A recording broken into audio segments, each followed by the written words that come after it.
রাধে রাধে বন্ধুরা, তোমরা সকলে খুব ভালো থাকো আর সুস্থ থাকো। সকালবেলা ঘুম থেকে উঠে এইরকম সূর্যমুখী ফুলগুলো দেখতে ভীষণ মনটা ভালো লাগে। আচ্ছা, তোমরা কি কখনো এই রকম ভয়ঙ্কর জিনিস দেখেছো? যেটা আমাদের বাড়িতে ছিল আগে, জানো?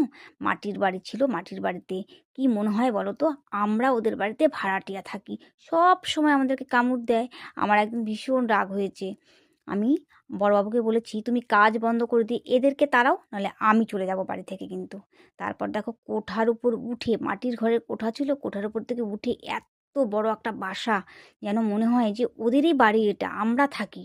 আমাদেরকে এত নির্যাতন করতো, ভীষণ কষ্ট হতো জানো। তারপর সেটাকে পেরে সবগুলোকে কেরোসিন তেল ধরে আগুন দিয়ে পুড়িয়ে মেরেছে। আর দেখো, কোঠার উপরে উঠতেই কত পয়সা ছিল। আগেকার দিনে মানুষ জানো কৌটার মধ্যে টাকা পয়সা রেখে দিত, সেই পয়সাগুলো তো সব অচল হয়ে গেছে। তারপর ওদেরকে শান্তি তাড়িয়ে আমরা শান্তিতে দুজনে বসে ভাত খাচ্ছি। আর যেন মনটা একটু শান্তি লাগছে।